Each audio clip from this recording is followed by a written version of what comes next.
183.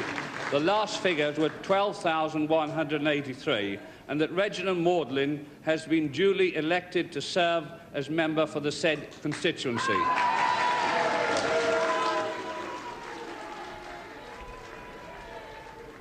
Mr. Reginald Maudling back there in Chipping Barnet. Robin Day is talking to Margaret Thatcher after her result at Finchley. Good morning, Mrs. Thatcher. Good morning, Mr. Day. How are you? I'm very well indeed. You looked very happy at your Finchley result, but may I take you back to some words you used in your speech of thanks when you referred to the government lasting X years or months. Now, did that mean you feel a sense of great uncertainty about the present situation? Yes, it does, and I think most other new members do as well. Can I just put this to you? Our computer predicts Labour ahead with a small majority, and the Liberals and others holding about 30 seats, holding the balance of power.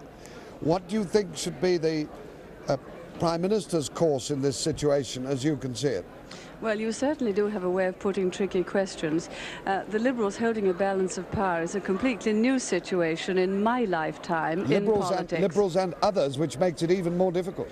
It does indeed. I don't like fragmented parties. I think on the whole there's only room for two views in this country in politics, because there's a good deal of middle ground in both, and I don't think there's any room for a third party to try and take the middle ground. Well, it's taken it a bit, whether you like it or not. Can I put this suggestion to you?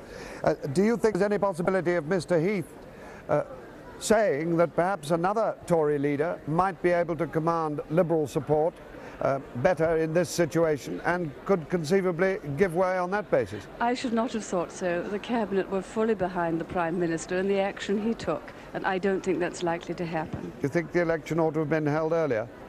No. I think he was right to hold it when he did. Mrs. Thatcher, thank you very much. Thank you, Mr. Day. Goodbye. Goodbye. Of itself, according to the evening papers, Robin Day is now talking to Reggie Maudling.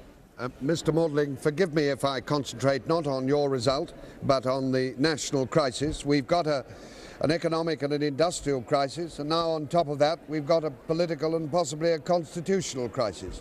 What course would you like to be followed in this situation, assuming the computer prediction is right, that the Labour Party are narrowly ahead, with the Liberals and others having 30 seats, or roughly holding the balance of power? Well, I'm not sure I accept predictions by computers any more than I do from opinion polls. No, but that sort of situation. If it should finish up like that, presumably the Labour Party will form a government as a party, which is obviously better than having a coalition with the Liberals. I don't think coalition's a good idea anyway. What do you think the duty the Labour Party has, Mr. Harold Wilson has, in this kind of situation, assuming he is sent for? Do you think he ought to make overtures to the Liberals to try and get some form of a centre type of government? I would have thought not myself. I thought it's much better if a party has got a majority, however small, they should pursue their own policy.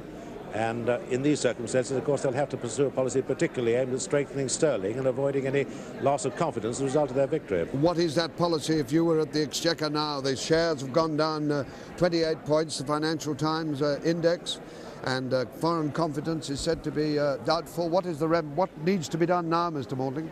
I think what needs to be done by a Labour government, if there is one, is first of all to make it quite clear they're not going to do some of the silly things they said they would do if they were elected. Such as? Vast increase in public expenditure, for example. We've got to get the miners back to work, haven't we? Yes, I myself believe they will go back to work on the basis of the pay board's recommendation when that comes out. They must realise it's not in their interest or in the rest of the country to do otherwise. Mr. Maudling, in a word, how serious is our economic and financial situation now? People have been using the word disastrous, collapse, crash and all the rest of it. Put us right in perspective. Those words are greatly exaggerated. The situation is serious, but there is no problem whatever that this country cannot solve by its own efforts. Do you advise foreigners to lose confidence in this country because there is a minority Labour government coming in, perhaps? Well, it'll affect things temporarily, but, you know, it'll depend how the government works it out. But the strength of this country is in its industry, in its agriculture and its people, and no election result changes that. Would you say its strength also lay in its capacity to find political solutions in an apparently insoluble situation? I think history would rather back you up on that, Robin, yeah. Thank you, Reggie. And you would see there, while